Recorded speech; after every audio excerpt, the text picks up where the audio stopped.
including the avatar. Um, and I tried it once, and just in the sandbox editor alone, I really lagged bad. I mean, really, really bad. It was so bad. So many people, most of the developers complained about the lag that they pulled that shader, the mirror shader. So reflection would be good, yes, as an environment reflection, but as far as an avatar, um, that's where you start getting into really bad lag. Right. In Twinity, the client allows you to add an XML document, which is proprietary to there. It's in the XML format, but they have their own, uh, I'm trying to think of the word, their own roots for everything. And it would allow reflective surfaces in that context. Yeah. See, personally, I think uh, there should like Crytek did. I mean, McKenna, or not McKenna, but um, you know, I mean, this is pretty much proprietary game engine too. So I mean, I don't see any reason why they can't come up with their own shaders, um, like Crytek does. Or matter of fact, I think most other game engines have their own shaders too. I think we're probably starting to bore the designer types in here. Why don't we move on? We're spending a lot of time here on just technical aspects of the designs. We can always do that at a later breakout. Let's go over other concerns. I know Francis, one of the issues you brought up were wanting to have more items that we could paint, like the Cuban hills for the men. Definitely.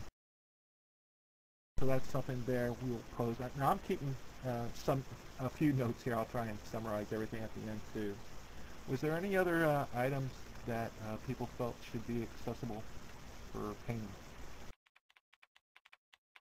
Buggies.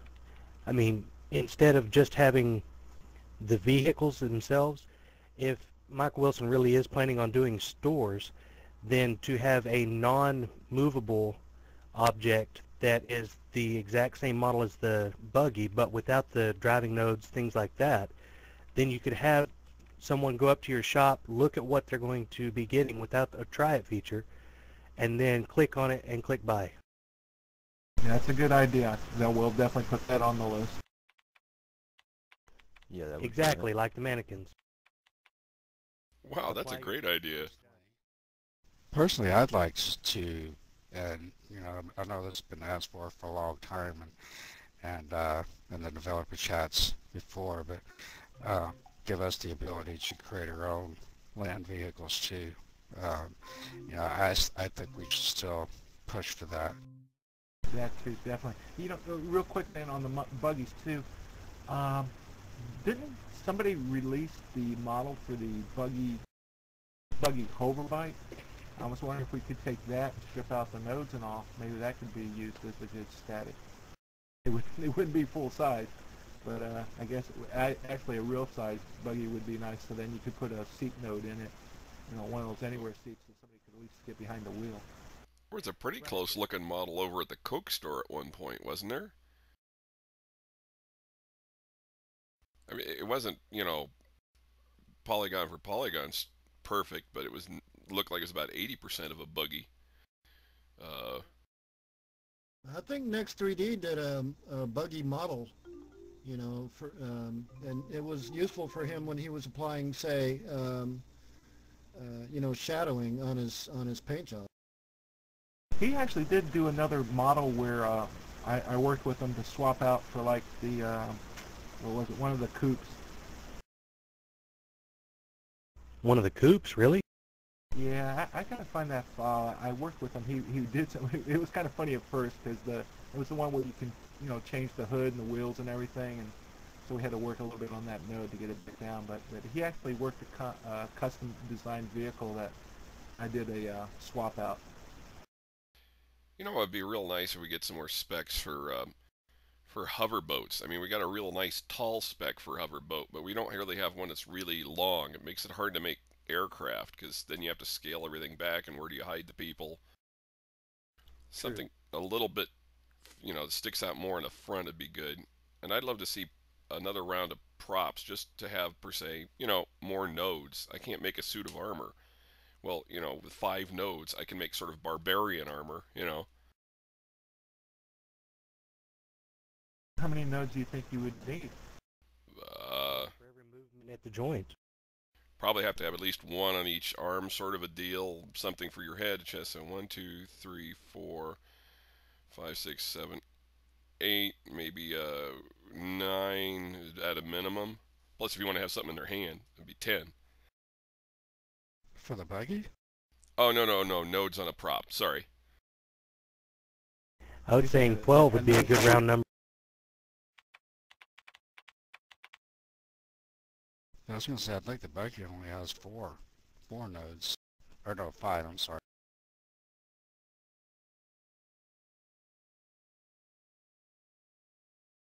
I do like the idea of making your own ground vehicles up to a certain spec, kind of like the boats, but on the boats they could be bigger.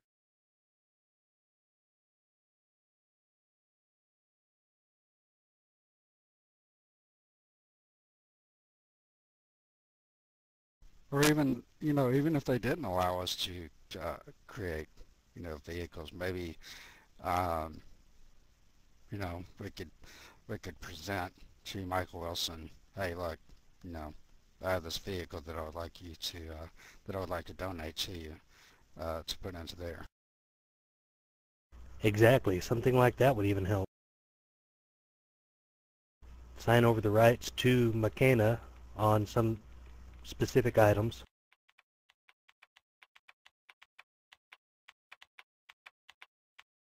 Talking about a waterbound vehicle at one point before the FRAPS.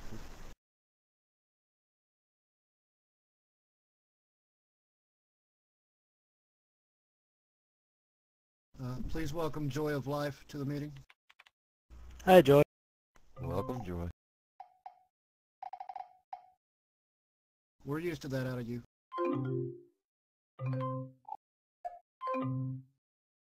Yeah, I was gonna say, is that blockhead over there? No offense, you're literally blocky.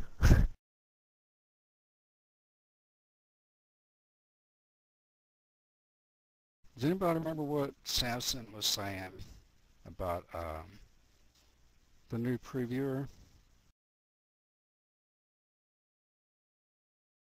No, it said something about being able to test multiple objects within the previewer at the same time. Now that would be a nice... Put that on the list. Somewhere, I think it's in Thumdar. It's either in Thumdar or Mike Wilson's blog.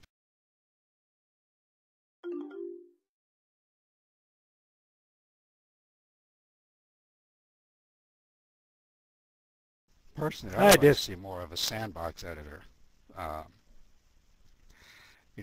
Basically like take a snapshot of the world with all the mass land and then throw it into the previewer.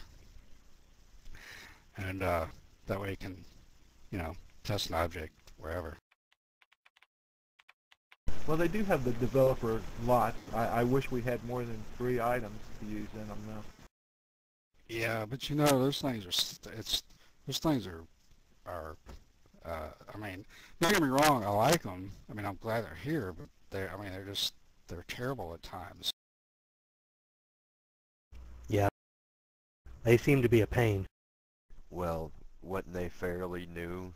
I mean, we just got to the point that we wasn't, like people were leaving them out and trying to use them for houses till they realized it was transporting their avatar. Exactly. Everywhere. And right after we figured that out and got everything right on, or semi-right on them, started working on them, that's when they're closed, right? Yeah, pretty much.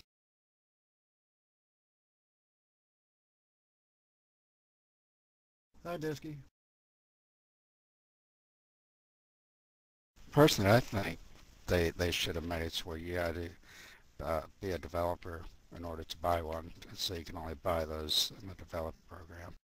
Didn't they solve that issue of the lot likeness of them by when you log out they go poof? Yeah. Yeah, now they only come with 1 day. Yeah, it was a strange pricing scheme. Yeah, like Greeny says, the premium ones don't poof when you leave the area. Hey guys, by the way, on the video, it's probably too low res to read all your word balloons. Yeah, probably what I'll do, I'm running FRAPS right now too, but what I can do is I'll extract the audio and create it as an MP3. Maybe we So should Francis use can do a maybe we video should that'll mods have next audio. time. Did One the thing old that videos helps have when mods? recording is if we run all caps.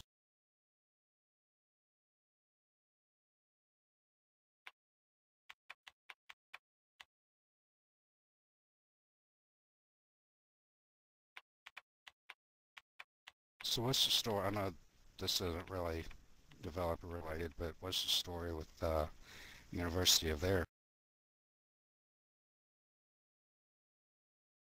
Well, wasn't I Unix heard they already were coming back. Aren't they still involved with that gal now? Yeah, I was involved with that too. Sun Thumbs, there was a break-off between the factions. There was a break-off. I think he's probably kind of stepped back in a way, and he'll definitely come back into there. I believe the most official way of saying it would be to say that it's in a state of flux right now. Very diplomatic. Well, the U of T hood being put back certainly is a callback to there for a number of them, but nothing officially has been said yet.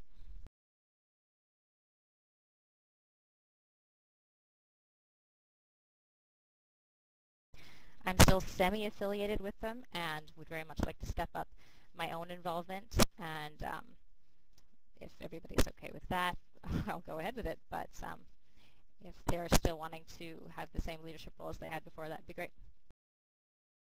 Well, it brings up sort of a basic question.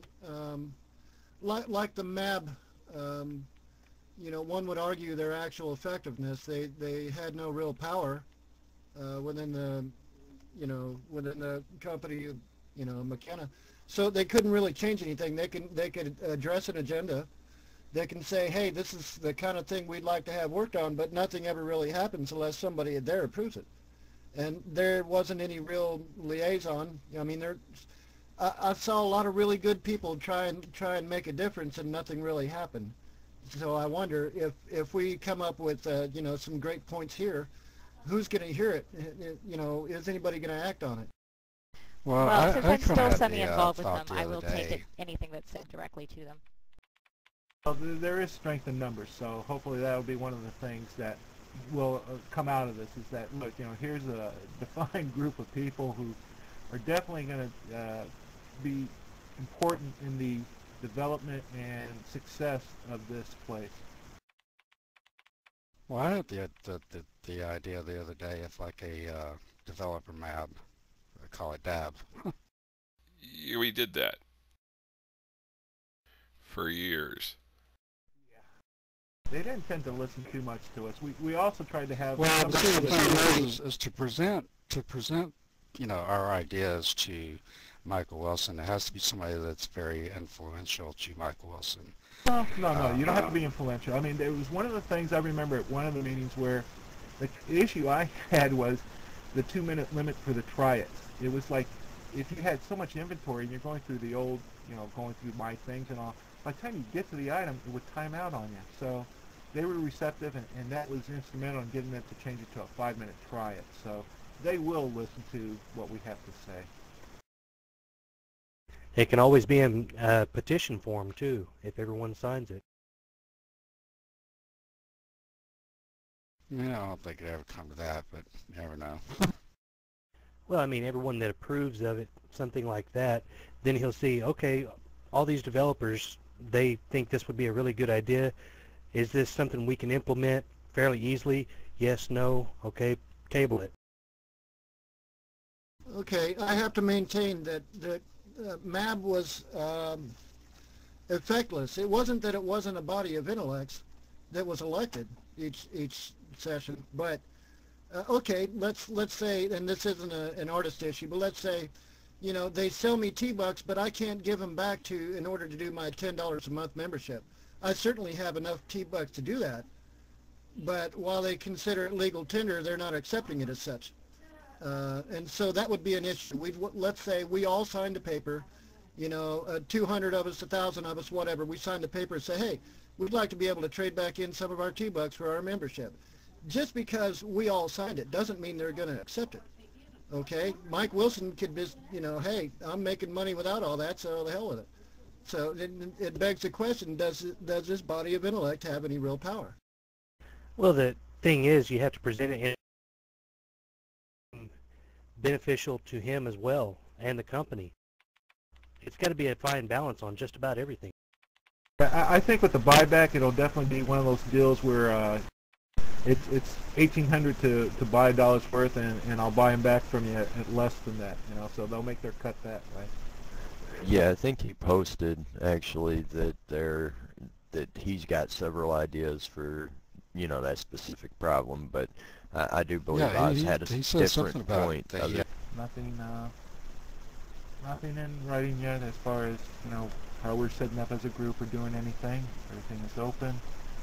We got a lot of questions, some issues, design concerns. So anybody wants to start it, you're more than welcome.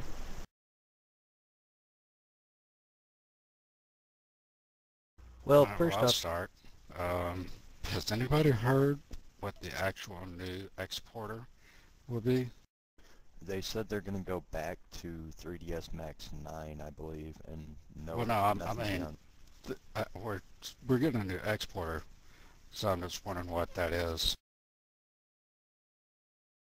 One that's going to be more up to date with all the new 3D programs. Yeah, apparently no idea there. I heard light maps, of course, and bump mapping for, you know, DX9, or is it 9? Yeah. I still think OpenCloud should be supported. I know the Chaz, that's what he was working on before they were closed, and I would certainly like to see that, but you know, like Caesar said, there was some problems with them not exporting the nodes correctly. with it being the new standard on everything, it would almost be inevitable to put Collada in with the new exporter. Yeah, well, like Caesar said, the only problem with that is it doesn't export the nodes. And so, like I replied, just do away with the nodes and have everything linked to line 0. And wherever you have your pivot point and your line 0, that's where the action tag would be. So the pivot point would become the action tag. So, you know, obviously you want your pivot point to be a 0, 0, 0 axis. So that's where the pivot, that's where the action tag would be. And of course you could still set the draw distance from the line 0. That's the way Blue Mars has it set up, or Crytek. You just link the collision to the to your object. That's the way Twinity is set up as well. Anything, the pivot point becomes 0, 0, 0.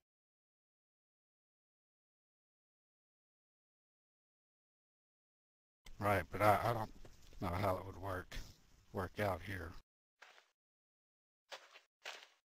There's Greenie.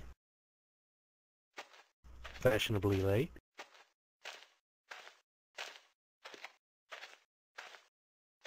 Hey, Greenie.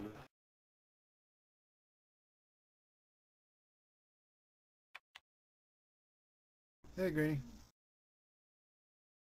I think the concern people have right now, though, is for those who don't have the exporters already installed on their system, what can they do about that?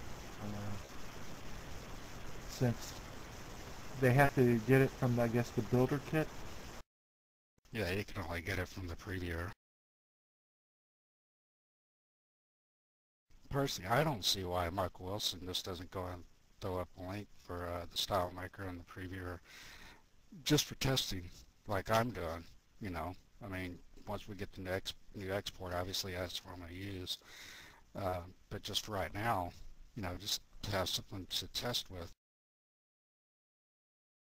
I wish Michael would at least temporarily lift that from the terms of service. That way we could at least test our items, like you said. Yeah, that would be a good one. Well, even if he allowed just Thumdar to host it, I mean, you know, I don't see why not.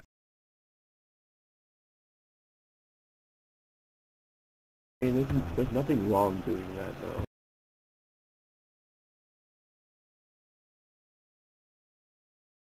That's true, and I've always wondered with Michael Wilson supporting Thumdar, I'm surprised he hasn't asked him to remove that stuff.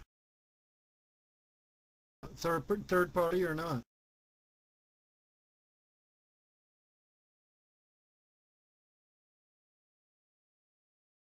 Well, does anybody here know how to use Blender? I'm pretty sure that's going to be supported.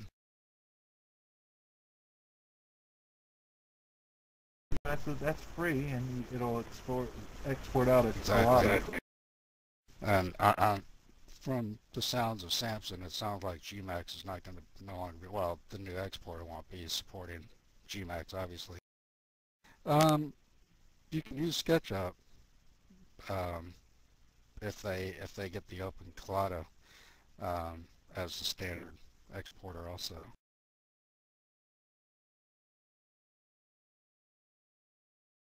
That'll be the big question then. Will they be able to successfully incorporate a Collada exporter?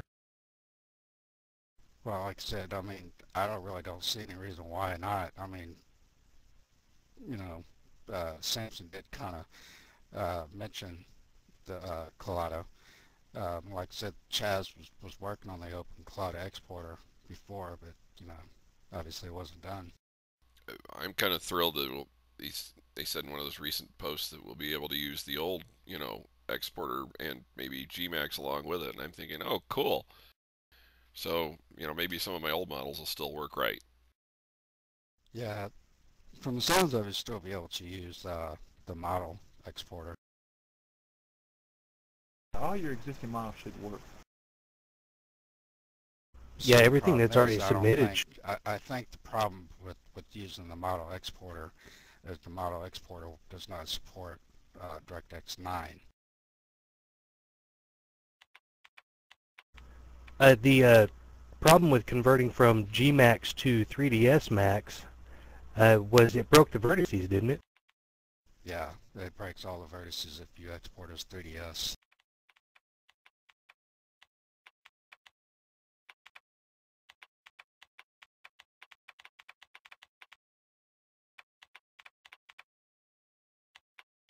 Francis was mentioning about using Milkshape and converting it through that to a file that Max will read.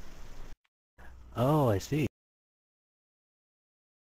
Well, the nice thing is also, if they use Open Collada, anybody that knows how to use Maya will be able to use Maya also.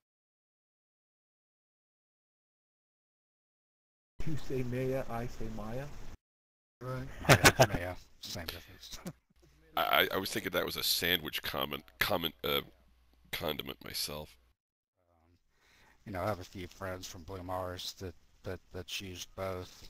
And I know they came from Second Life, and they learned those programs, and they are talking about coming and checking it out there and developing here. So, maybe we can get them to teach someone how to use those programs. Greeny was asking, won't the Tempest plugin allow object export from Gmax? And Anthos says, yeah, if you want to get the Tempest exporter.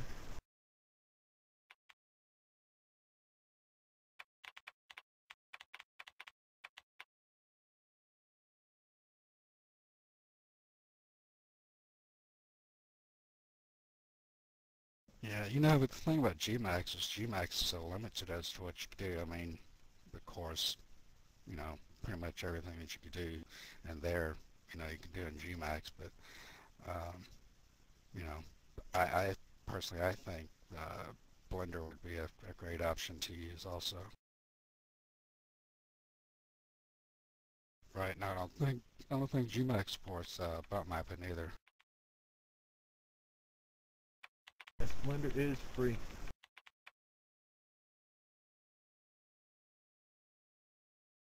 I understand the light map, but detail map, Greenie? I didn't know they supported that. You got to take a look at the No, they White don't. House. Well, yeah, they do, but not in the same sense as like Blue Mars or Twinity. Well, all I say is if you ever saw the White House, that next 3D design, he surprised even the people there with that glossy surface there on the floor, reflective surface at that. Yeah, he used about $800 program to do that light mapping. It's called V-Ray. So yeah. Oh, wow. We were doing that trick back in the old days with Burma 1, you know, doing the like the mirror image models, you know, come out looking like that. Yeah, that's an old technology. A lot of the old games, Tomb Raider used that technology. Several games did. Uh, Actually, Grand Theft Auto Vice City did too.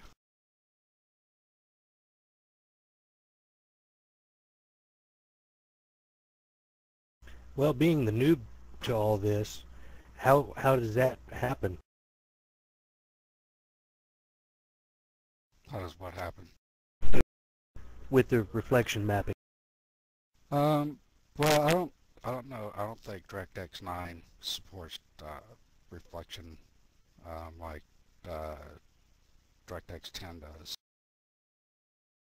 Yeah, the White House guys was a transparent floor, and underneath it there was a model of the building upside down, sort of scrunched down. So it tricked you into thinking it was a reflection. Right. But the only problem with that is like in a virtual world, you know, like I or someone else makes something else and puts it in that house, it's not going to show that type of reflection.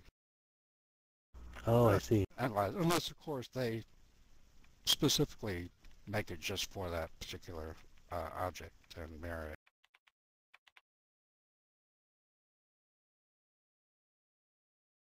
Right, Well, right. Imagine ahead, you were. I'm sorry, Aztec. Go ahead. Oh, no, I'm saying, go ahead, Oz.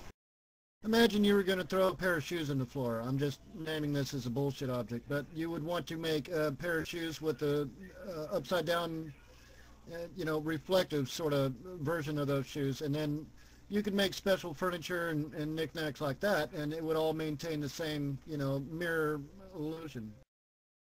Right, but the thing is you know, with the technology that's out now, that does away with having to do a mirroring. I mean, it's all done with reflection map. So like in Blue Mars, you know, I could set up a floor with the reflection map, and it'll reflect, um, you know, at the surrounding or the environment. Actually, it's called environment mapping. Okay. Okay, but you, we just said that, you know, some of the stuff doesn't support. Right, and not only that, but um, you know, even if you did make all this stuff and mirrored it, you know, whenever you're walking in it, the avatar, you know, you can't mirror an avatar.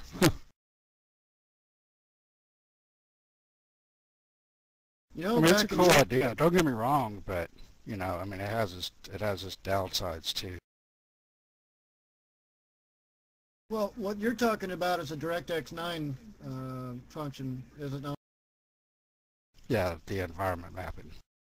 I don't know Okay. if DirectX 9 supports that. I know DirectX 10 does. I'm pretty sure DirectX 9 supports reflection, and well, obviously it does, because if you go out and look at the ocean, it's reflected from the sky. So that's just you know, he's just kind of showing us um, what's to come and what we'll hopefully we'll be able to use too for DirectX 9.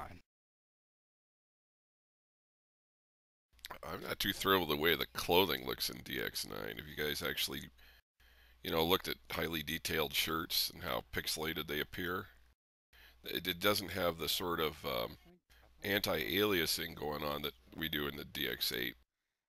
And so anybody that's on DirectX 9, it's going to look like that, I think.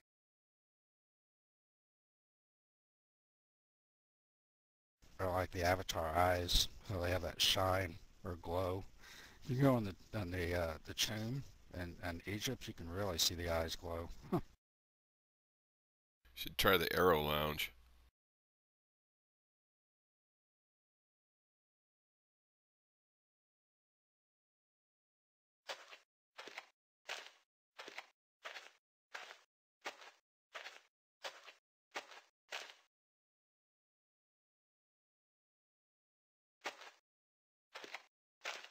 I think what I'm most excited about with DirectX 9 is the bump mapping. Whenever I started developing Blue Mars, I quickly learned the bump mapping, the reflection maps, and all that. So it's going to be pretty exciting to see all that in there.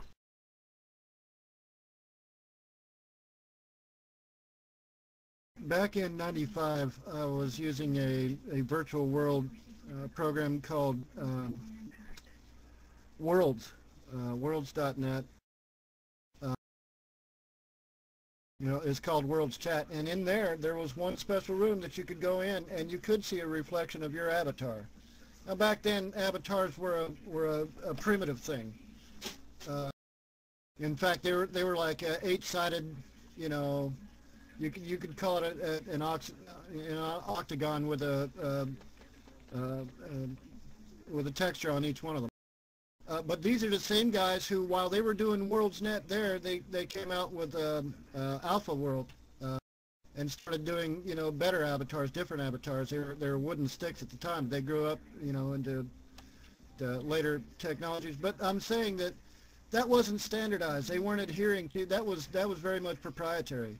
And so there's no reason that they couldn't come up with their own proprietary solution for things like reflections, that would also reflect avatars. So if we're talking about, everything being like DX9, compliant, wherein we can do reflective surfaces, I see no reason why we couldn't do reflected avatars as well.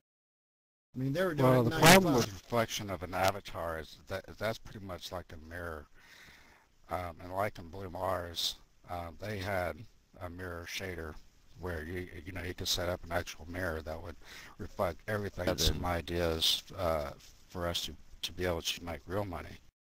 Yeah, exactly. He was excited about it Not and whatnot. just sell So. Right. If they did the buyback program, though, they'd probably say, okay, 2,000 T-bucks for $1. Well, they would buy them back for probably $500 or $600, or 500 or 600 T-bucks per dollar.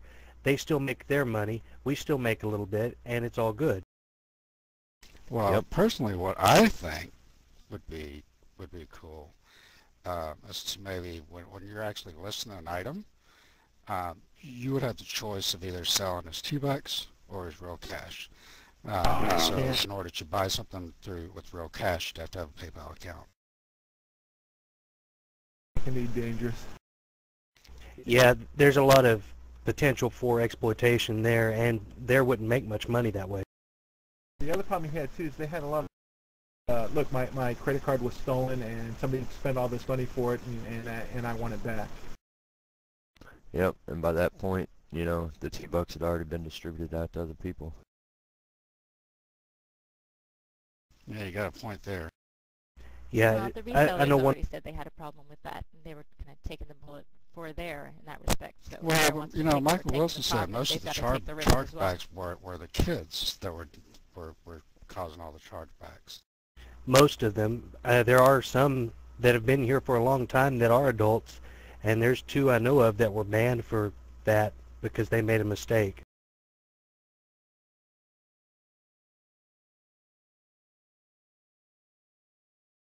Let me bring up another topic that will cover everybody, regardless designer or developer, and that is how are submissions going to be handled.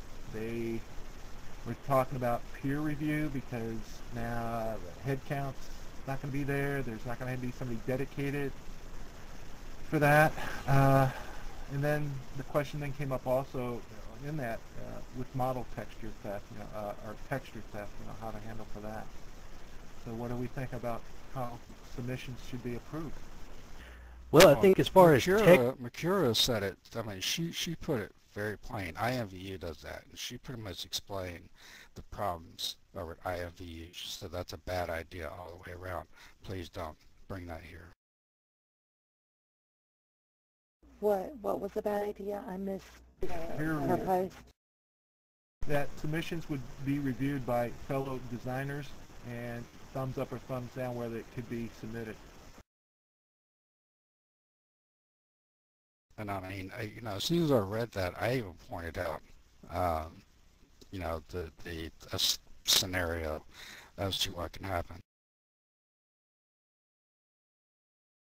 And of course, I'm not saying that it would happen, but it could happen. Well, the other thing too is if we got to take peer review, if we're doing their work, I would hope that they would decrease the amount of the submission fee of the item, since some of that fee was supposed to go to pay somebody to do that work. Well, let me just say this, over at Blue Mars, when we were finally able to start submitting stuff, they pretty much had the same setup. Well, they still have the same setup as there. I mean, they have a submission team that checks all the stuff, or quality assurance team that checks the stuff. And I think they had 8 employees that's all they'd done. And, usually we got our items within 2 days at the max. I mean, we didn't have set days or a push day. But then, they laid off 95% of their employees, and it was down to just 1 or 2 staff members that was doing the quality assurance. But you still got your item within 24 hours to 2 days. So personally, I don't see, why it couldn't be any different here. I mean, I even had the thought of, I'd be willing to donate my time to check this stuff and not do the peer review. As long as the people who are doing the peer reviewing are being properly moderated, I have hopes for it. But if it's just a free-for-all, then no, there's no chance. Well, I mean, if you're going to moderate them, then you might as well just have Samson and Michael Wilson just do all the approvals. I suppose that's the difference between having 1 or 2 people check the submissions and a whole horde of people. So that's a staff reduction there. Well, if they were to place everything, say, on a forum style, then everyone could comment and view the item, yes, no. That way it opens it up for everyone to view. Do we want this in world? And credits, or however they reward that way. Well, some people are very prolific in their designs. Some people are very skimpy on. I see, some point where, somebody's submitting 100 items for review. Somebody's got 1, and then there's an amount of priorities, this and that. Right, but if it's opened up on a web page, that way you can view the item like screenshot style, or even say something like Google Earth, where you can actually rotate around the object. It's almost like a previewer version, and look at it that way. Everyone look, make their comments, thumbs up, thumbs down, that kind of deal. And with that many people reviewing it, it wouldn't be favoritism at that point, because then you have a percentage. Davey, Rocket, you have your hand up. Did you want to say something? Oh, no, I was just pointing, I was just raising my hand, but that's what your comment there.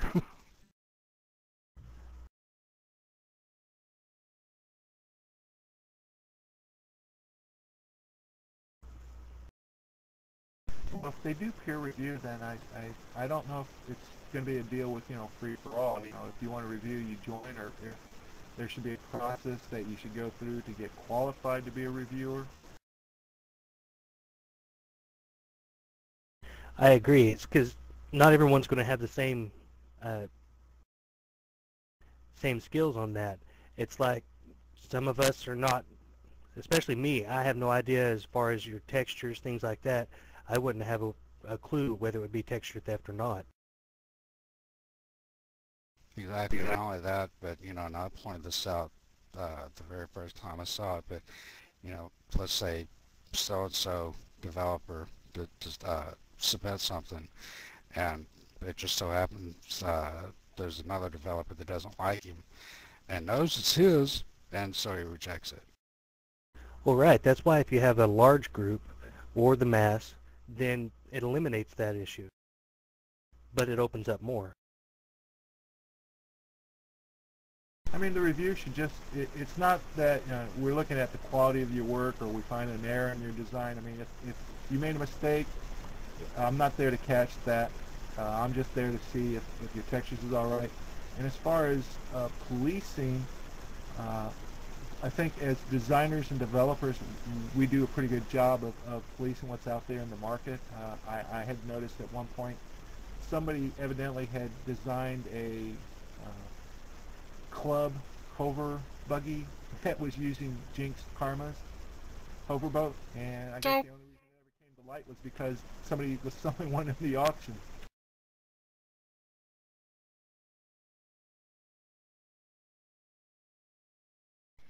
There would have to be a really good training quest in place to deal with actually knowing what idea theft and texture theft is.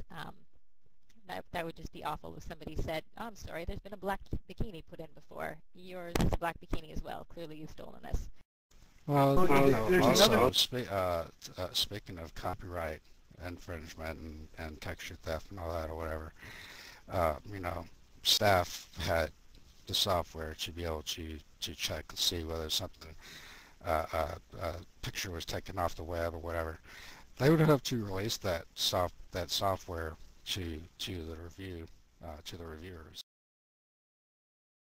Well, then the other thing too is another famous designer in here, a developer in here, who had created an item that they said a part of the texture was copyrighted because of it actually existed for a vehicle. So even though the item had been improved and came in world, that they pulled the right out that same day. I don't know how well something like that we would catch. The understanding I had was somebody, another person, brought it to theirs attention. It wasn't something that they caught during submission.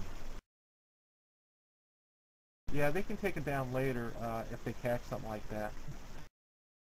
But then you got the problem where people have bought it maybe, and then you got to return their money. You can't just take the item away from them and not recompensate. No, that's their tradition. You get a canceled item in your inventory and get nothing back. I have a whole ton of those things that say canceled item on them that I was never refunded anything for it. You got a refund for the first one you messed up, and then they said, no more after this. You mean the first one that some other developer messed up that I bought? Okay, I'm sorry. I thought you meant whenever you submitted something and it got rejected. Oh, no. I mean, I have a whole bunch of items in my inventory. Like, I bought, somebody took my lunchbox model and had painted it, and I thought that was a pretty good paint job. I bought one. It's like later that was pulled, I guess because it had some of their textures used on it. But I thought it was pretty cool looking. So, I bought it. It's like, well, I don't get a refund for that. I just have an item in my inventory that says canceled item and a number. Right. There was at one point where there did release some textures for us to use. I would hope, once again, those will be made available too. Yeah, it's on Thumbdar now. You can still download them. Right, but I thought those were the actual textures that we couldn't use. I think there's a list of them or a collection of them that you can use, and then there's other ones that you can't.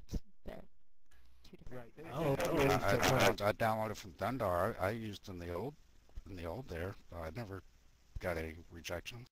Oh, no. It wasn't one of those. It was like off a drink texture or something. Or I guess it wasn't so much a photograph of a drink, but they used some of the textures from the There folder to make a picture of a drink with them on the side of this lunchbox model that I had made.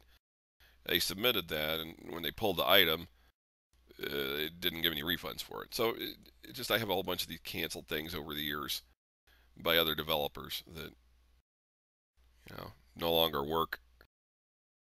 Yeah. Like So you still have. Like my next 3D Bugattis, I have 2 of them, and they're both just, deleted items. You want a deleted item? I'm sure I could find one in my inventory and give it to you. I wonder if I could auction a deleted item. Is that, I'm not fully understanding. Is this going to be a web-based like eBay, or is it going to be a physical shop? Well, he hasn't really said a whole lot about it. He said something about where people could go into the shop and just buy the items. He didn't give much more description than that. Well, the only, it's not really a problem, I guess, but, some of us, we create big items, so it's kind of hard to put a house in a shop. Speaking of relisting things, that reminds me, that's my biggest complaint or item. Having more than 2,000 items spread over a bunch of avatars, relisting by hand is going to take me about 8 to 9 hours. What about Steve Mac's thing? Is that not kosher? That same script can be used to relist items. I was just looking over the job this morning. Yeah, but is it accepted if you use that method to do your relisting? I'm sure it would be. You'd have to change a little bit of it, but it will work.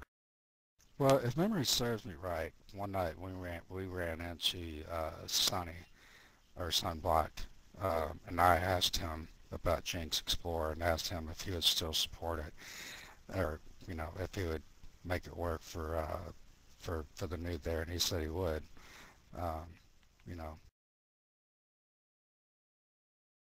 That is good news. Very good. Like I said, don't hold me to that. It's been a long time. I mean, this was back like whenever they were first opened, so I do know I asked him about Jinx Explorer, and I do know that he mentioned something about it, but I think it was that he said that he would make it work for the nude there if it needed to be. Personally, I don't see why he would need to change any other code within Jinx Explorer. Wouldn't it try and connect to the wrong servers currently? Or is it just connected to the main name of there? I guess it does, doesn't it?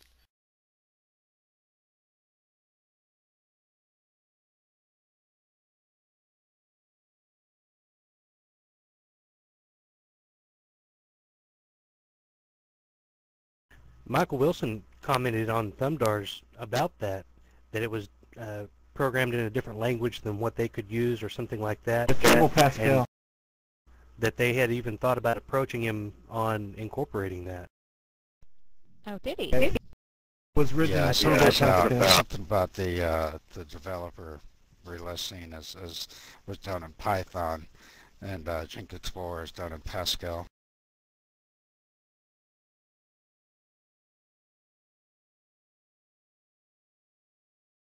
But I mean, come on, Samson's a smart guy. I mean, we all know that. I mean, how hard would it be for him to take, Sonny to go Samson the code to it and just convert it, whatever. Suppose it would take a bit of negotiating. True. Ah, here comes Marcana. Anytime a whole bunch of people have to create third-party products to utilize an online world, there's probably something in that particular game or whatever that really needs to be addressed, that's where the company's not meeting the needs of its members. No, that's for any game. I mean, you start looking at MMOs and the ones that allow third-party add-ons. It's like, okay. Well, speaking of relisting, is it clear on whether or not we're going to have to relist our old items or not yet? Is it clear what? If we're going to have to relist or resubmit our old items. No. Everything that you had previously should come back.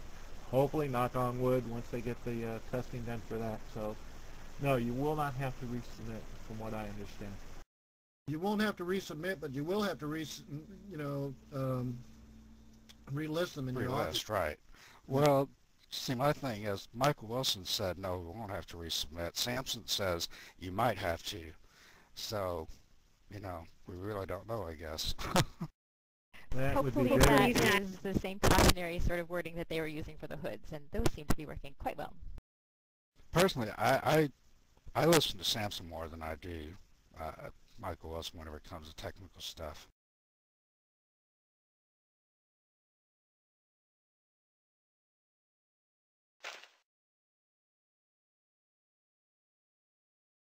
You know, just before they shut down, too, one of the things I have always been pushing on is for them to develop a sound library for the vehicles, especially like for the hoverboat, so that we could have jets and helicopters and everything instead of people having to use the patch. I know the Chaz agreed that that was something that was doable, but I would like to see them put that back on the list and get that done at some future date. Yeah, Did you say sounds? of being able to create our own land vehicles too.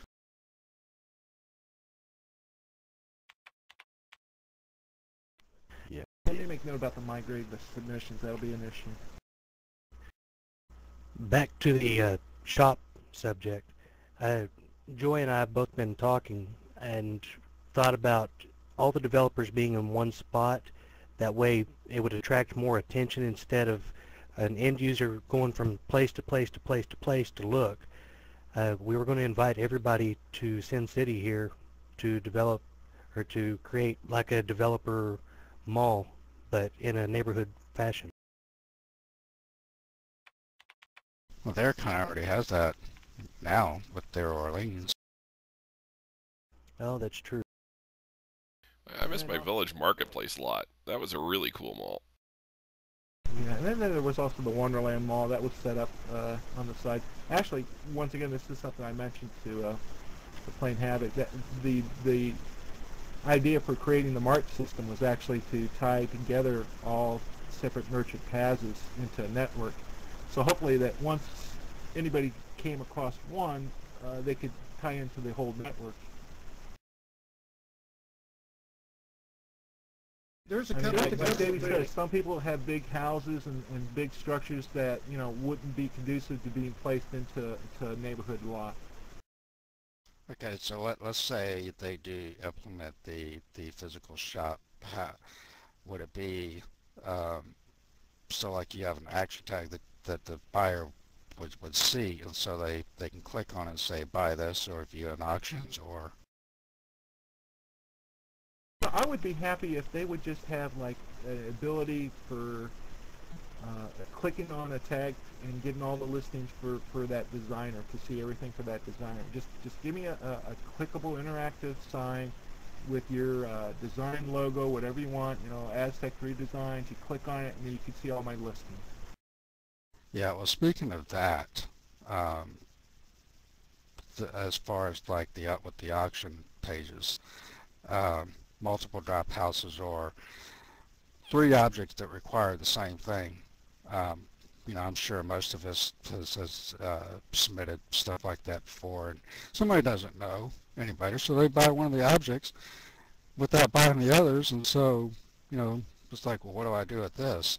Or if it's a limited item, that can cause problems with the count. But anyway, my point is like in the auction, like on most online shops, you see people that bought this also bought, I think something like that should be added to the auctions.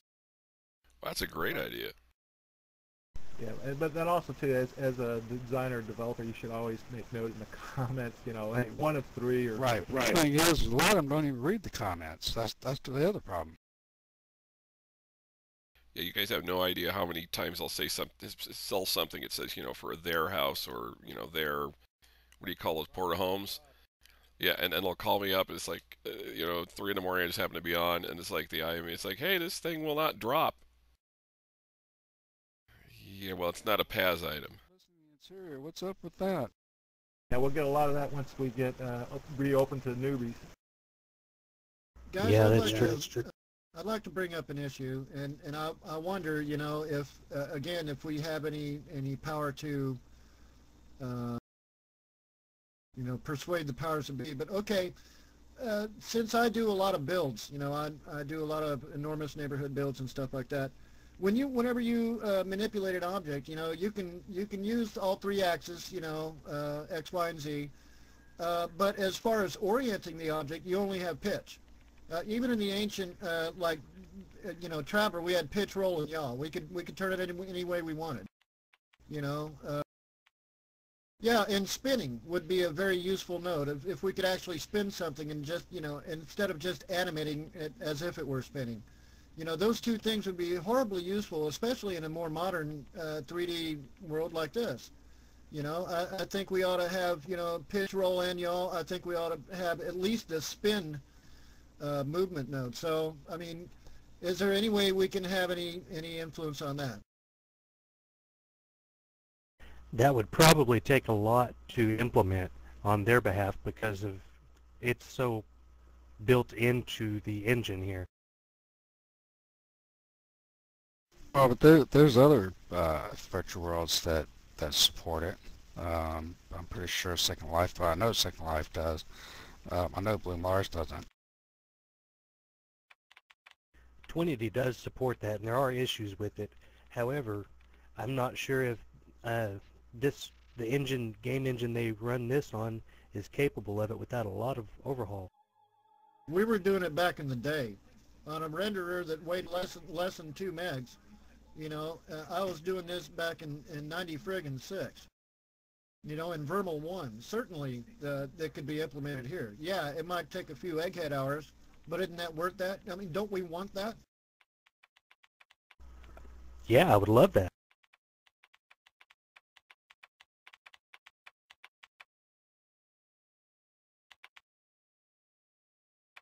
Yeah, I personally, I think that would be awesome to do too. As a matter of fact, I know before they're closed, I I was experimenting with ways to be able to not rotate an item, but Well, like, hoverboats have a rotating item. I use them all the time. So it's just a matter of applying it to a developer object that has that particular node and a script attached to it. That would be useful. That's right. a no? Yeah, like the thing on the hoverboat that rotates, the big fan blade, it's a node. I mean, if you look at like my Tiki Trek boat, I have a little radar dish on the bottom front that spins around when you're in the boat. When you're not in the boat, it stays stationary. And there's the fans like at the watering hole and then the octagonal clubhouses. Those are rotating. And there used to be like a display with a hoverboard on it that used to rotate. The hoverboard used to rotate on a stand. And there was one with a buggy at one point too that did that also.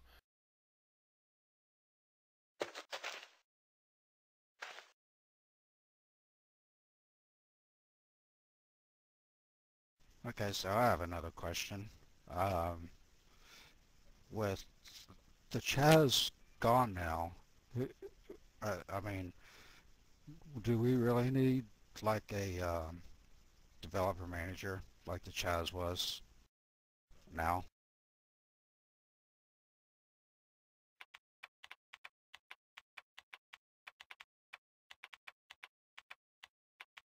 Really? No, I know he wasn't rehired. He's done a bit of work behind the scenes, No, but he's still not working for rehired. eBay. Hey, what about Spiritus? What about Sunblock? Any of these guys coming back? I'm pretty sure they all have jobs now too. I saw Spiritus, but it's my understanding that he's not going to be working for the team. Yeah, I don't think Sonny has any plans on it either, actually.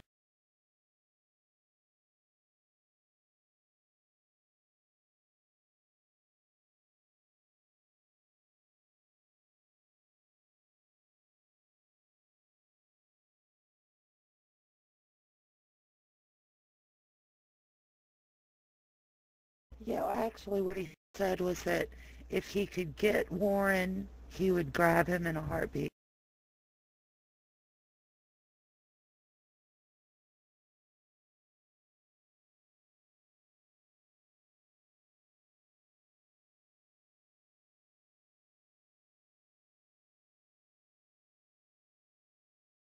That would rock. Oh yeah, that'd be cool.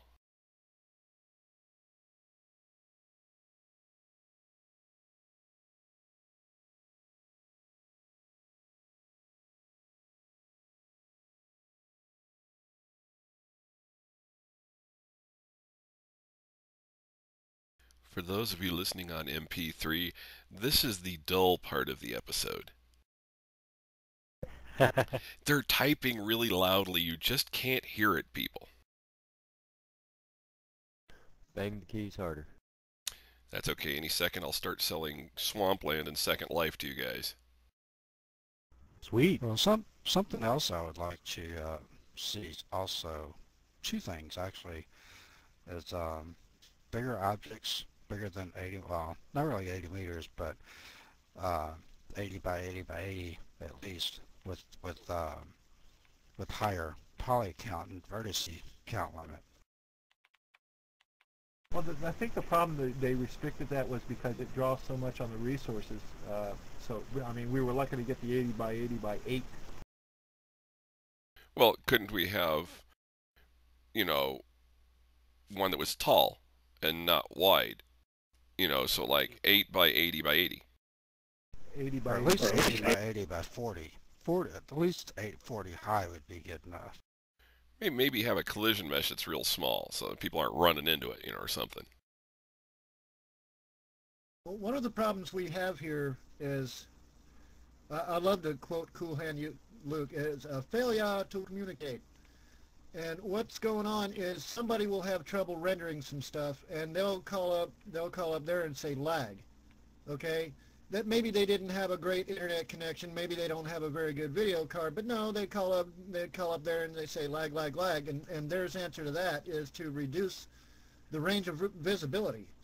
You know, and that, which is, the problem was misdiagnosed and the solution was harmful. I mean, it's all bullshit, and somebody needs to actually, you know, because I was just flying up to my frontier zone today, and I didn't see the trees load in until I was right up on it. You know, and certainly this is a valid issue for everybody. They keep cutting down the range at which we can view our stuff, and this has to be addressed. You know, we can't have people just calling up and telling them lag and have them believe it and then do the wrong damn thing in response. Yeah, I think the draw distance should be up also past 700 meters. Right, I think that would be relevant, especially to this group. This is something that needs to be addressed. You know, and it's a tweak. It's something they can tweak. They can just go and adjust it. It's not that big of a deal. They can fix it. I wonder You mean if that's something that adjust could be done. individual users? Right, individual users. I would say Okay. if you can always try going into the compass mod and forcing LOD 0. What about everybody else who still doesn't see the stuff until they're right up on it? Okay, maybe we the enlightened know that. You know, but what about everybody else? I think they're cutting down everybody's visibility. You know, not just the smart guys that are in the know. I mean, I agree with you, I think, but think about something, if you're like in Zephyr or Duna Beach or something.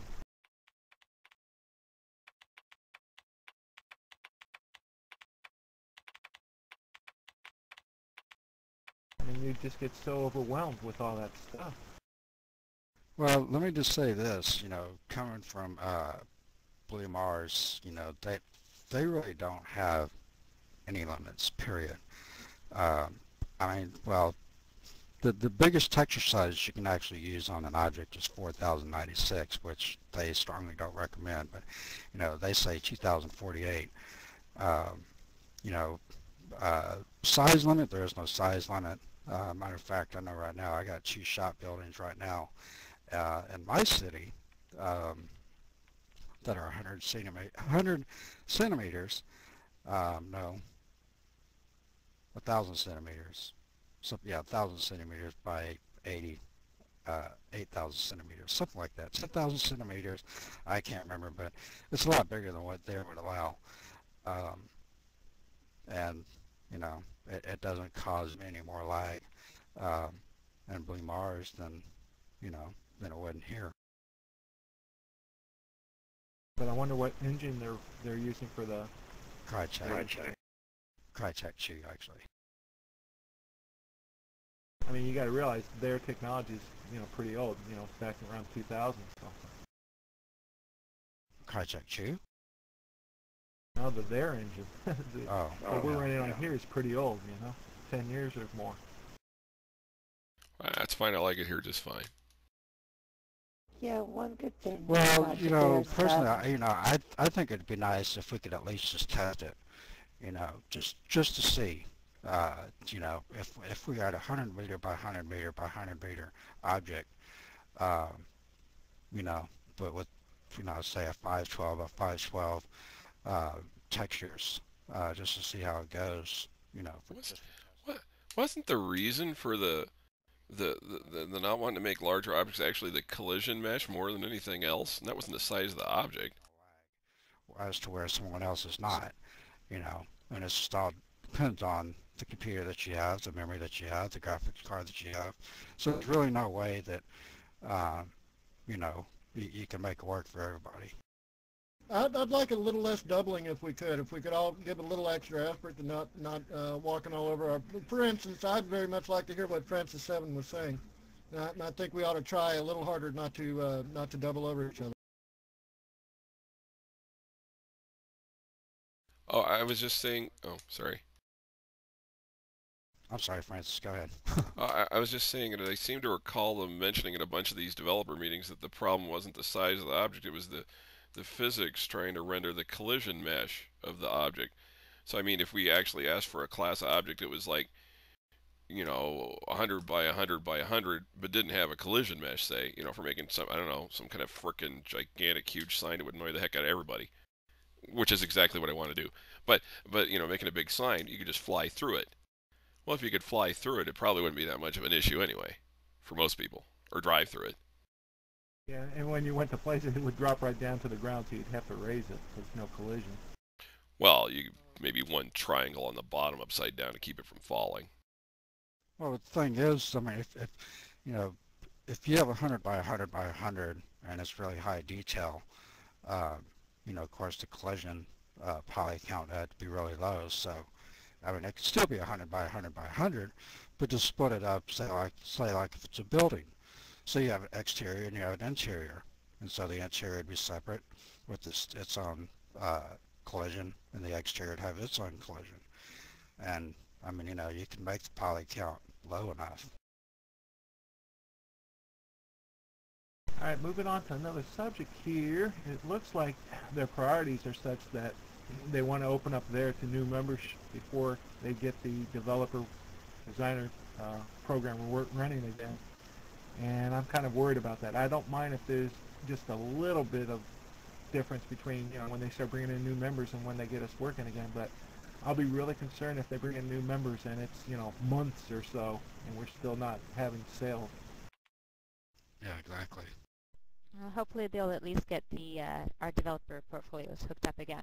If the submissions aren't fully enabled by then, that's one thing, but if we can't get at anything.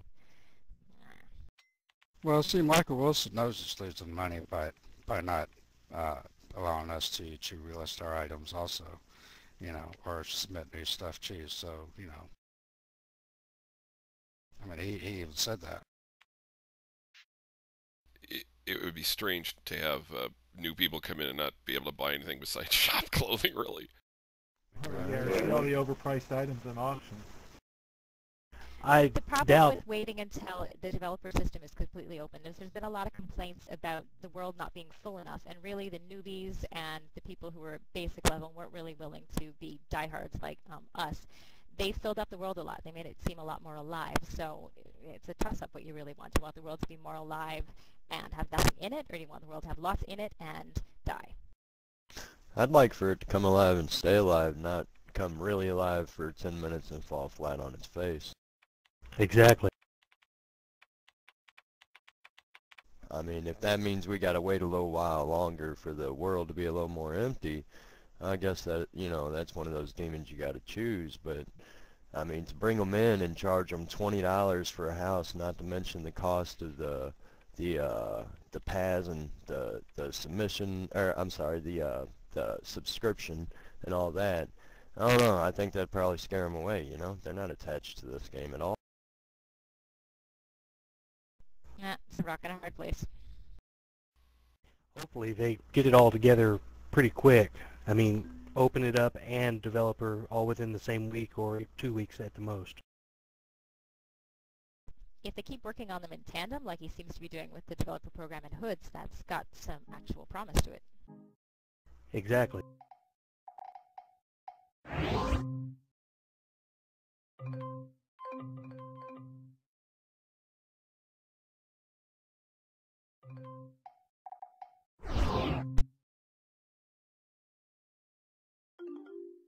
I'm sorry, go ahead. Go ahead, Aztec. Oh, that's okay. I was just finishing up. I mean, and then I expect there'll still be 2 pushes a week, with Wednesday and what was it, Friday, or somewhere like that.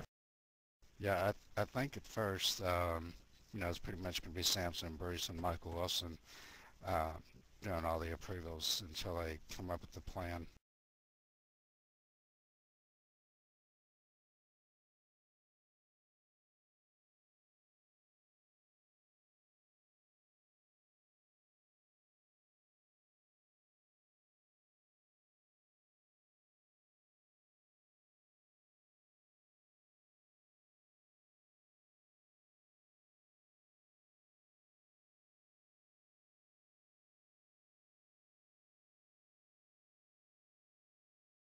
Yeah, which is why it'd be nice if they would hire the Chaz back so he can kind of fill us in a little more what's going on with the developer program.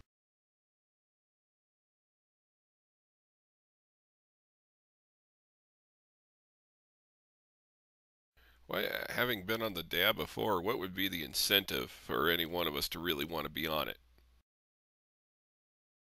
Quality items in world would be enough incentive for me. So you're going to reject some new developers' items if they're not quality? I'm just trying to figure out what actually would be the incentive for a member to want to be on such a board. New items. We could give them a star by their name. Oh, that'd be incentive enough for me. Maybe it'd be one of those deals where you got to help to approve others if you want yours to get approved. What about a free month subscription? I mean, it's only $10. Yeah, the second you offer anything in form of an incentive, then you get people gaming the system.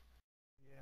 Exactly. Yeah, that's true. The other gray area you start to get into is, and this happened with AOL, where they had their volunteers helping to maintain like the chat boards and rooms and things like that. So, if we're doing work that they're actually making a profit on, labor laws are structured, at least here in America, the labor law is such that, you can't work for somebody for free like that. There was a case recently where some church members were doing some work for their local church that was actually making a profit on something, and the government came in and said, well, look, you got to pay the minimum wage. Too bad. That's only if it's structured in an hourly format. They say you have to be here at this time, do it by this time. If it's structured like that, then yes, they do have to pay. Otherwise, no, they can do on voluntary basis. Yeah, if that was the case, then I would Wait. guide I them have a at all. good reward program for the reviewers. A new computer, brand new computer. Mike Wilson. Well, that or you get a break on your submission fee. Yeah, now that would be the bomb. Just a discount would be great. That actually might make sense. That Especially way- if you had a lot of submitting going on. Yeah. I don't think we're going to make the decision on this. That's something that Mike Wilson, he has to make the decision from the top on how that's going to be handled. I mean, all I guess we can say is, look, here we are, here we're available, and this is what we suggest. Of course, the problem with that is if this can... Oh, sorry, Oz. I was done. I said it's just another MAB situation. Do we really have the power to effect a change? Otherwise, why me? No, but voicing your opinion still makes a difference, even if it isn't listened to all that well or enough effectively. voice the same opinion, then they have to listen. I think it could be a problem, like when looking down from yours, it's like, well, why did this thing get through? If there's only like a few people on the board. Well, that was the year that so-and-so was on it, and that person really liked, I don't know, whatever it was, blood or or boobs or something. I don't know. And so all these things got through that way. Well, now that they're gone, that isn't acceptable anymore. And then you got to explain it to everybody. It's like, well, that we don't really approve that anymore. Well, not that. I'm just trying to say some example. There could be some weird thing. Example, though. Well, it's like the fig leaf. They incorporated that after a while when it was third party to begin with, wasn't it? Yeah, and Sonic, it was Plain Havoc that was mentioned about the hourly job. The fig leaf was patterns were developed by the DAB, if I'm not mistaken, as templates that you could as like a layer for Photoshop, so you could check. But then later it was in the previewer, yeah, which is kind of cool.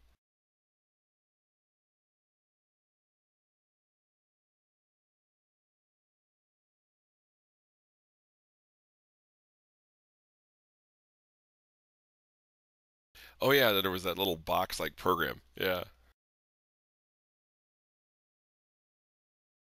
I had a job that was like, well, like 1 day a week, and it was hourly, but I wasn't paid. It was strictly voluntary. If it's structured like you have to report in at such and such time, then you are allowed, according to labor laws, to receive compensation. I'd be guessing anything with peer review would be you log in when you feel like it, and if there were quotas, then it wouldn't be a matter of scheduling it. It was still like the Island Guide program did. Mm-hmm.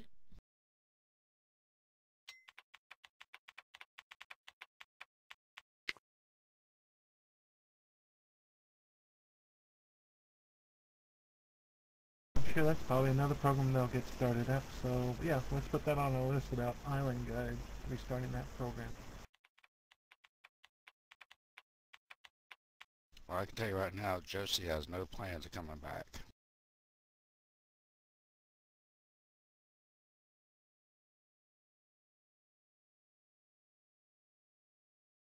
And now we've entered another quiet part.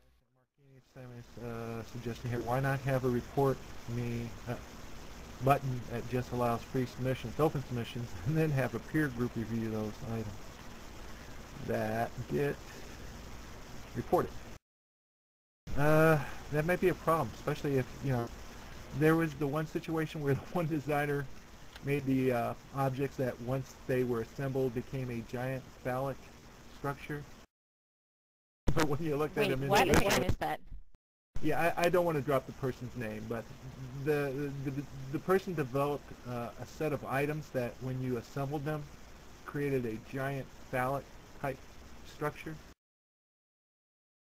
But when you looked at them individually, you said, oh, okay, here's a round object, here's a long shaft-like object. Yeah, no problem.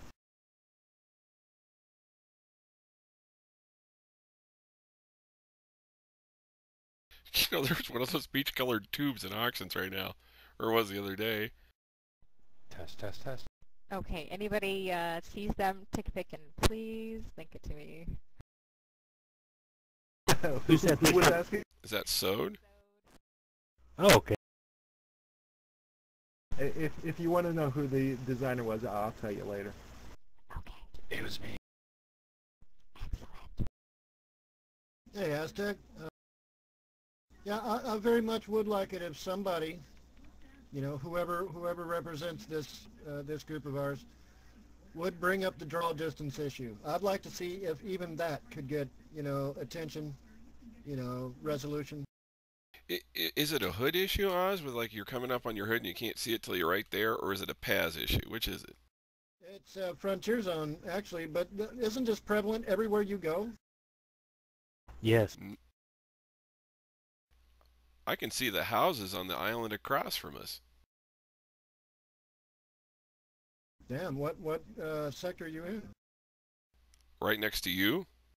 No, I mean, I can look out the window over here. I can see houses on the island across from us.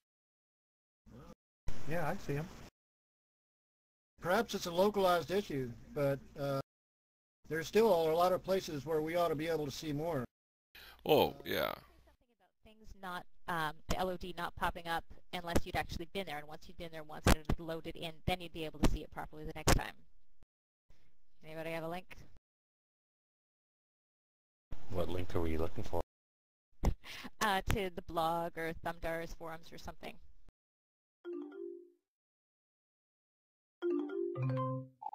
Specifically about the items not loading when they seem like they should be.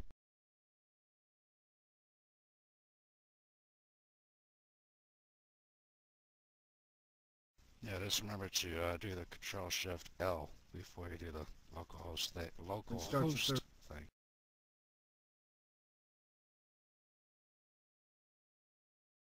Well, small passes really never did res from far away. I'm assuming we're talking about bigger ones.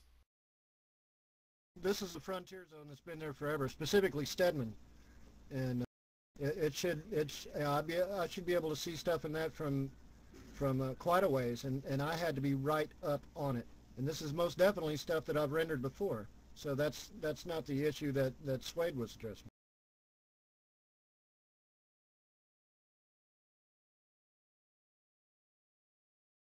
Well, there's another issue that I would like to bring up, and I know I've mentioned this before, but the way the folder structure is for there, and how our objects are wide open for anyone to take.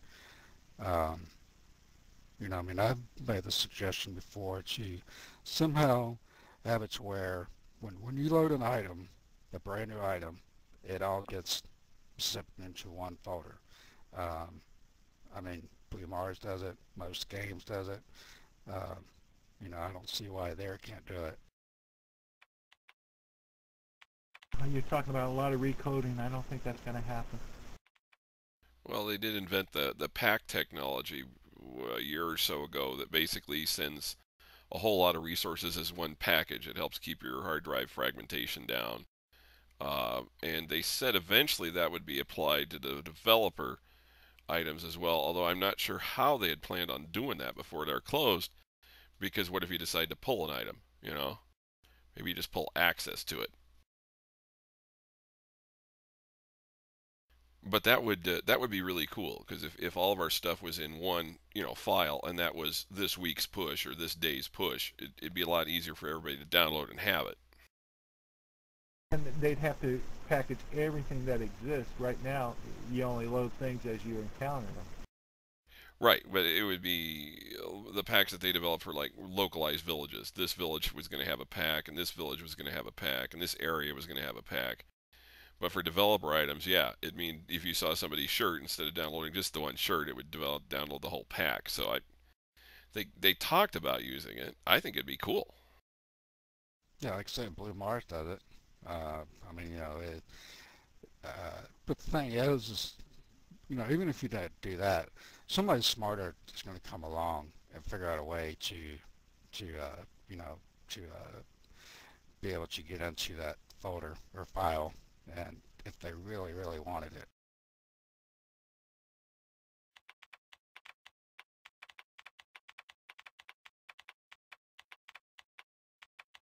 That's right. If they do it that way, we can't mod things.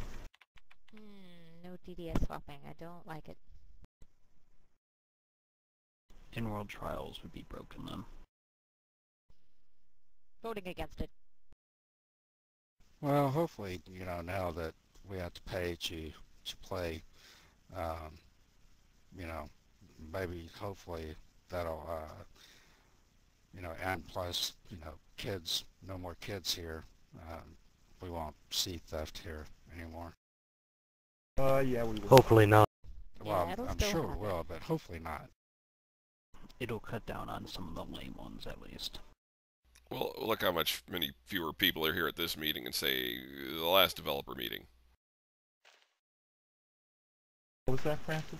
I was saying there's fewer of us in this room than there were, for example, at the last developer meeting.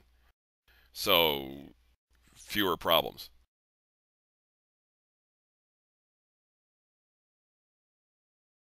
Less percentage is less percentage of problem, hopefully.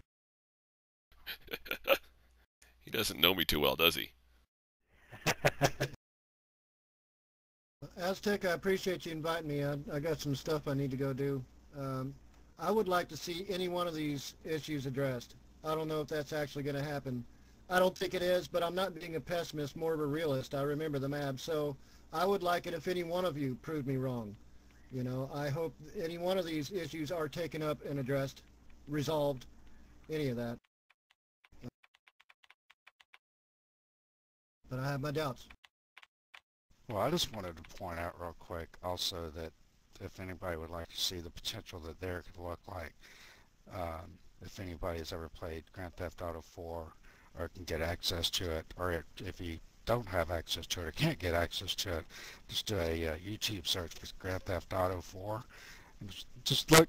I mean, it's amazing, and that uses DirectX 9.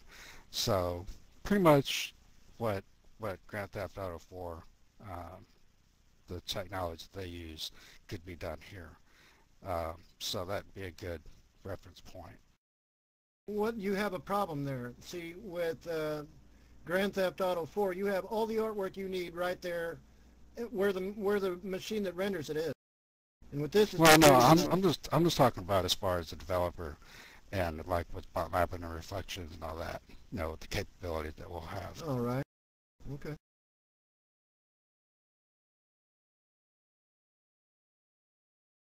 Or if you can go to Blue Mars, you know, same thing.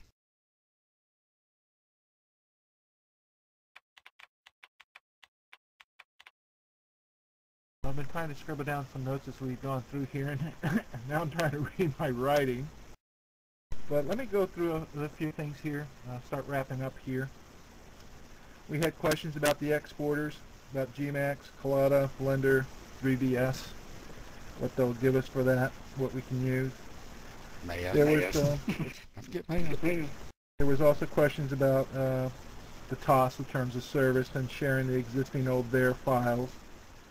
The painting for like Cuban Hills for men, opening up items for that, being able to build our own vehicles.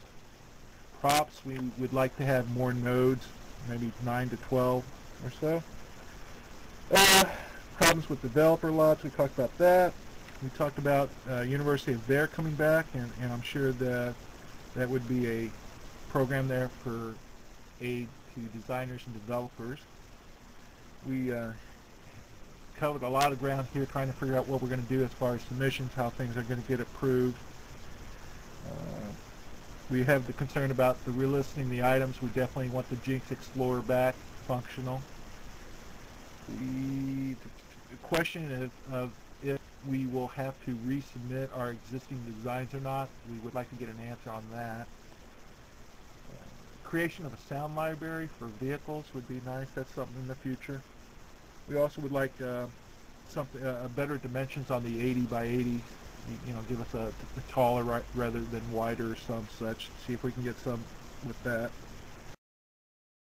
Let's see, the next thing here, draw distances. That was Oz here. He had a concern about that, about items not showing up until you're like right up on them, if we could get that done. And then there was also the question about the folder structure and being able to access textures and models. Anybody else? Any other items that you want to cover or discuss before we call it a day? I just have one question, and it's not really pertaining to the meeting. We've had a resident during the closure that passed away, and we were attempting to make a statue of his avatar to make a memorial. How could we legally go about doing that? I'm sorry, I totally missed that. Say that again, Havoc. It's a male avatar. Someone that was a longtime resident of our neighborhood passed away during the closure, and we're wanting to make a memorial of his avatar. You know, I would hope we can use the mannequin as a basis for that. That's not a bad idea, but could we actually submit that and then make it and develop that for that particular purpose? Because that's still in model, and we wouldn't be able to change the positions, things like that, have him in a certain pose.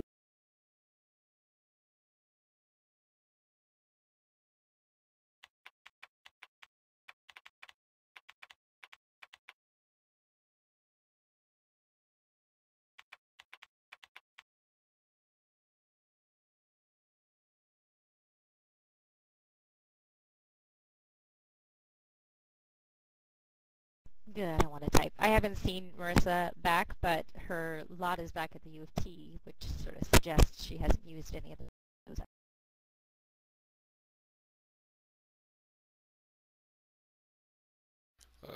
I just remember somebody released a max model of the male avatar for props. I remember I whined and complained about it very much long time, as it were. And I can't remember who. I wish Marissa sounds about right. That could be it. No, no, it's something official. I think Chaz or someone released it as like a side thing in the original developer forums. I still have it somewhere if you still want it. Oh yeah, I still have the male and female also. Was that available on For Thunder? the props? I don't even remember where I got it.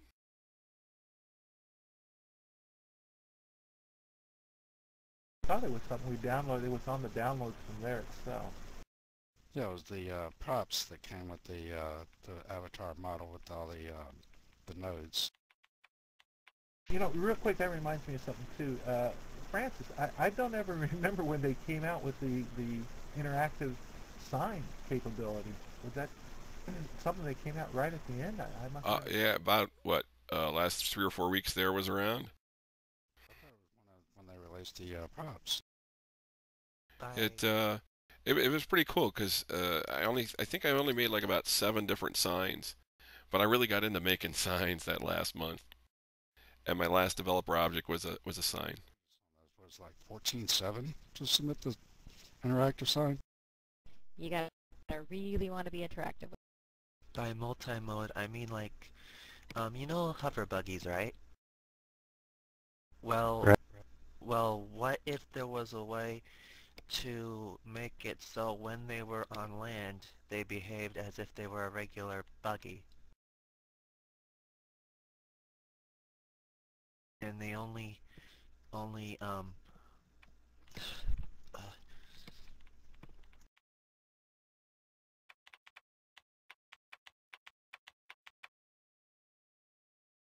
That would be kind of a neat feature.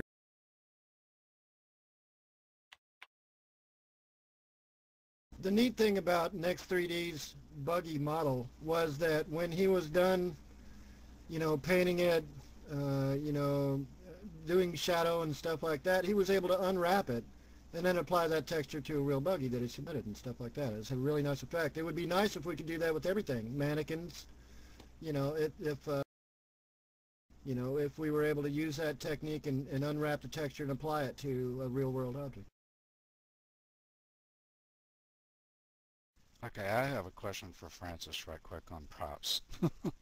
I created a costume and the legs are not moving. Wait, when you're testing it in World? Yeah. Which joints nodes did you connect to them? First it was the chest and then I moved it down to the pelvis.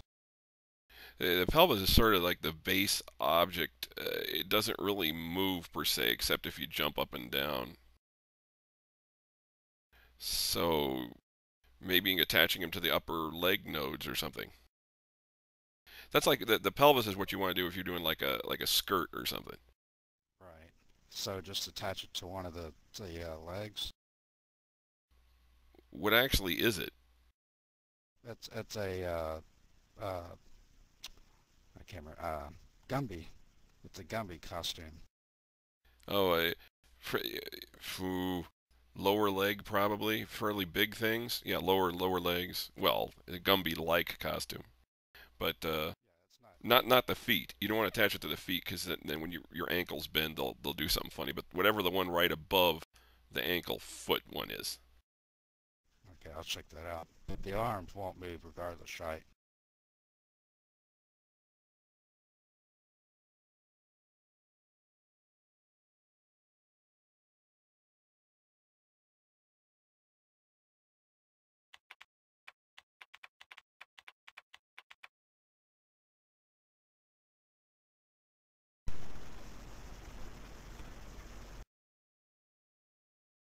Oh, and by the way, Caesar did post his prop script and the structure script again.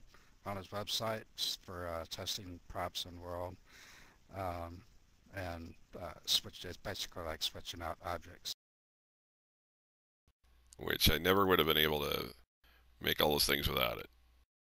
No doubt. Absolutely fantastic.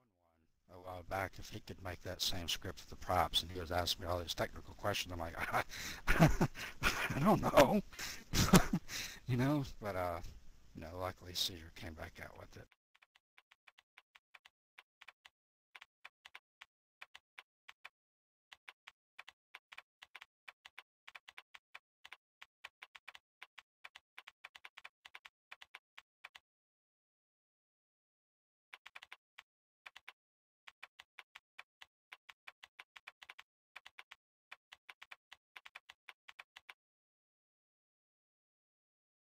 Yeah, I know at that time, him, or Caesar, Chaz, and Tabletronics was working pretty closely together on some projects and stuff like that. So I'm sure, you know, he might have got the code from Chaz or something to be able to do something like that.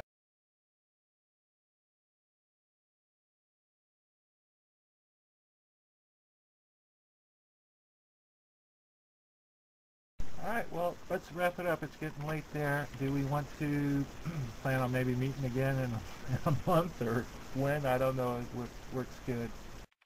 That sounds good. Unless it was strange. Let's see what happens here. Give me some time, folks. I've been really tired. I've had to work 16 hours and 24 hours, and I didn't have much sleep in that period. But I'll write up what I've got here and post it up on Sundar's website, and then we'll see if we get any feedback from Mike Wilson and company.